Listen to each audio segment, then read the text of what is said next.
Praise the Lord. நாள் 92 தியான பகுதி உபாகமம் 31 அதிகாரம் மற்றும் 32 அதிகாரம். 31 அதிகாரத்தை நாம் வாசிப்போமானால், அதில் மோசே இஸ்ரவேல் ஜனங்களை நோக்கி, எனக்கு 120 வயது ஆகிவிட்டது என்றும் தான் முன்போல் இனி செயல்பட முடியாது என்றும் கர்த்தர் இந்த யோர்தானை தாண்டி நீ பிரவேசிப்பதில்லை என்று சொன்ன வார்த்தைகளையும் ஜனங்களுக்கு சொல்லி, கர்த்தர் தாமே உங்களுக்கு முன்பாக கடந்து போய் அந்த ஜாதியாரையெல்லாம் அழித்து அவர்கள் தேசத்தை உங்களுக்கு சுதந்திரமாய் கொடுப்பார் என்று மோசே சொல்லுகிறார். எனவே கர்த்தர் இப்படிப்பட்ட காரியங்களை செய்கிறபடியினால் அந்த ஜனங்கள் எப்படி இருக்க வேண்டும் என்ற வார்த்தைகளை மோசே சொல்லுகிறார். நீங்கள் பலன் கொண்டு திடமனதாய் இருங்கள், அவர்களுக்கு பயப்படவும் திகைக்கவும் வேண்டாம். உன் தேவனாகிய கர்த்தர் தாமே உன்னோடு கூட வருகிறார், அவர் உன்னை விட்டு விலகுவதும் இல்லை, உன்னை கைவிடுவதும் இல்லை என்று. கானானியர்களை பார்த்து பயந்தார்கள். எனவே அவர்களுக்கு பயப்பட கலங்க வேண்டாம், திடமனதாய் பலன் கொண்டு இருங்கள், கர்த்தர் உங்களோடு கூட இருக்கிறார் என்று மோசே சொல்லுகிறார். பிரச்சனைகள் போராட்டங்கள் வரும் பொழுது நாம் துவளுவதற்கு காரணம் என்னவென்றால், நாம் பிரச்சனை போராட்டங்களை பார்க்கிறோம், ஆனால்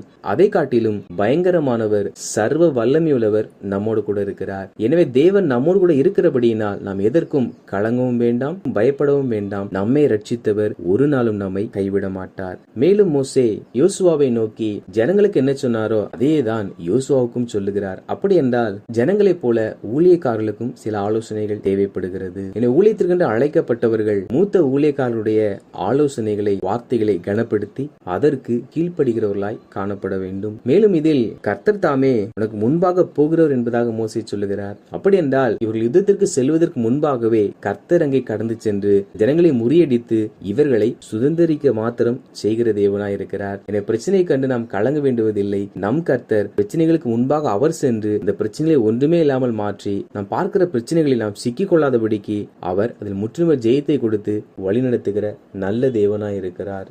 மேலும் மோசே தேவன் வெளிப்படுத்தின எல்லா நியாயப்பிரமாண வார்த்தைகளையும் எழுதி அதை ஆசாரியருக்கும் இஸ்ரவேலின் மூப்பர்களுக்கும் ஒப்புவித்து, ஒவ்வொரு வருஷத்திலும் 7ஆம் மாதத்துடைய முடிவில் கூடார பண்டிகை என்ற ஒரு பண்டிகை ஆசரிக்கப்படும். அந்த பண்டிகையின் போது இந்த நியாயப்பிரமாணத்தை முற்றிலும் வாசிக்க வேண்டும் என்பதாக சொல்லுகிறார். நாம் கவனித்து பார்ப்போம் என்றால், நாம் கொண்டாடுகிற எல்லா பண்டிகையின் போதும், பிறந்த நாள், திருமண நாள், அடக்க ஆராதனையிலும் கூட கர்த்தருடைய வார்த்தைகள் உபதேசிக்கப்படும். ஏன் பண்டிகைகளிலும் தேவனுடைய வார்த்தைகள் உபதேசிக்கப்படுகிறது என்றால், நாம் பண்டிகை நாட்களிலும் தேவனுடைய வார்த்தைகளை கேட்க வேண்டும். எதற்கென்றால் மோசே சொல்லி இருக்கிறார், புருஷர்களும் ஸ்திரீகளும் பிள்ளைகளும் வாசலில் இருக்கிற அந்நியர்களும் கேட்டு கற்றுக்கொண்டு உங்கள் தேவனாகிய கர்த்தருக்கு பயந்து இந்த நியாயப்பிரமாணத்தின்படியெல்லாம் செய்ய கவனமாய் இருக்கும்படிக்கும், அதை அறியாத அவர்கள் பிள்ளைகளும் கேட்டு நீங்கள் யோர்தானை கடந்து சுதந்திரிக்க போகிற தேசத்தில் உயிரோடு இருக்கும் நாள் எல்லாம் தேவனாகிய கர்த்தருக்கு பயப்பட கற்றுக்கொள்ளும்படிக்கும் ஜனத்தை கூட்டி அதை வாசிக்க வேண்டும் என்பதாக சொல்லுகிறார். அதாவது சபையில் தேவ பிள்ளைகளாகிய நாம் மாத்திரம் வருவோம், ஆனால் ஒரு பண்டிகையின் போது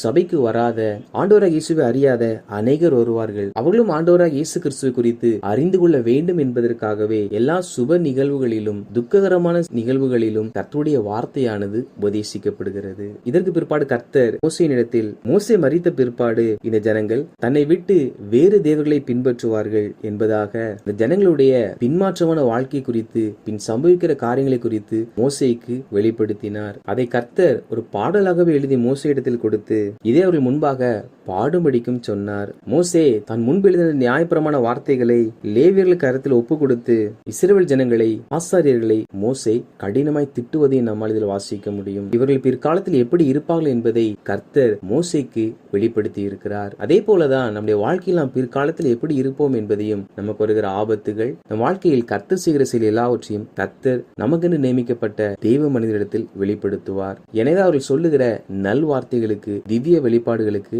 நாம் கீழ்ப்படிந்து கர்த்தரை உறுதியாய் பற்றி கொள்ள வேண்டும். 32ஆம் அதிகாரத்தை வாசிப்போமானால், இதில் கர்த்தர் வெளிப்படுத்தின பாடல்களை மோசே பாடியுள்ளார். அதில் மோசே கர்த்தருடைய நாமத்தை பிரசித்த பண்ணுவேன், நம்முடைய தேவனுக்கு மகத்துவத்தை செலுத்துங்கள் என்பதாக சொல்லுகிறார். ஏன் நாம் தேவனுக்கு மகத்துவத்தை செலுத்த வேண்டும் என்றால், மோசே பாடுகிறார், அவர் கன்மலை, அவர் கிரியை உத்தமமானது, அவர் வழிகளெல்லாம் நியாயம், அவர் நியாயக்கேடு இல்லாத சத்தியமுள்ள தேவன், அவர் நீதியும் செம்மையுமானவர். இப்படிப்பட்ட நற்பண்புகளை தெய்வம் என்று சொல்லப்படுவதற்கு நாம் வணங்குகிற தேவன் தகுதியா இருக்கிறபடியினால் அவருக்கு நாம் மகத்துவங்களை செலுத்த வேண்டுமாம். பின்பு மோசே ஜனங்களை நோக்கி, விவேகமில்லாத மதிகட்ட ஜனங்களே, இப்படியா கர்த்தருக்கு பதிலளிக்கிறீர்கள்? உன்னை ஆட்கொண்ட பிதா அவர் அல்லவா? உன்னை உண்டாக்கி உன்னை நிலைப்படுத்தினவர் அவர் அல்லவா? பூர்வ நாட்களை நினை, தலைமுறை தலைமுறையாய் சென்ற வருஷங்களை கவனித்துப் பார். உன் தகப்பனை கேள், அவன் உனக்கு அறிவிப்பான். மூப்பர்களை கேள், அவர்கள் உனக்கு சொல்லுவார்கள். அதாவது நம்மை உருவாக்கினவரும் நம்மை நிலைப்படுத்தினவரும் தேவனே.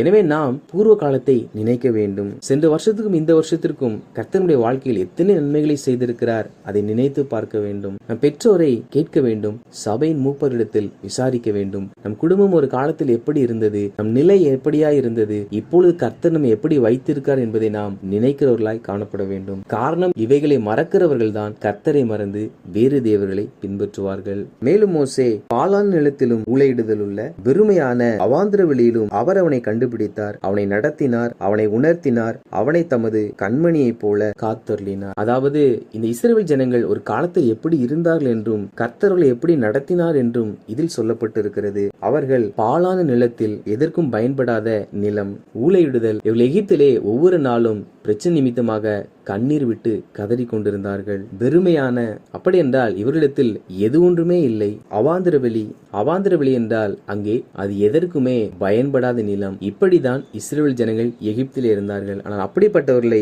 கர்த்தர் கண்டுபிடித்தாராம், நடத்தி வந்தாராம், உணர்வை கொடுத்தாராம், அவருடைய கண்ணை போல காத்து நடத்தினாராம். மேலும் மோசே கர்த்தர் ஒருவரே அவனை வழிநடத்தினார் என்பதாக பாடுகிறார். எப்படி வழிநடத்தினார் என்றால், பூமியில் உள்ள உயர்ந்த ஸ்தானங்களின் மேல் அவனை ஏற பண்ணினார். வயலில் விளையும் பலனை அவனுக்கு புசிக்க கொடுத்தார். கண்மலையில் உள்ள தேனையும் கற்பாரிலிருந்து வடியும் எண்ணெயையும் அவன் உண்ணும்படி செய்தார். பசுவின் வெண்ணெயையும் ஆட்டின் பாலையும் பாசானின் மேயும் ஆட்டுக்குட்டிகள், ஆட்டுக்கடாக்கள், வெள்ளாட்டுக்கடாக்கள் இவைகளுடைய கொழுப்பையும் குளுமையான கோதுமையையும் இரத்தம் போன்ற சுயமான திராட்சை ரசத்தையும் சாப்பிட்டான். கர்த்தர் இந்த இஸ்ரவேல் ஜனங்களை எப்படி வழிநடத்தினார் என்பதை இந்த வசனத்தை வாசிக்கும் பொழுது நம்மால் புரிந்து கொள்ள முடிகிறது. கர்த்தர் ஒரு பெரிய செல்வந்தனை போல அந்த ஜனங்களை ஒரு குறைவில்லாமல் வனாந்திரத்திலே வழிநடத்தினார். ஆனால் இவர்கள் செய்த செயல் என்னவென்றால், யெஷூரன் கொழுத்து போய் உதைத்தான், கொழுத்து ஸ்தூலித்து நினைந்துணின போது தன்னை உண்டாக்கின தேவனை விட்டு தன் ரட்சிப்பின் கண்மலையை அசட்டை பண்ணினான்.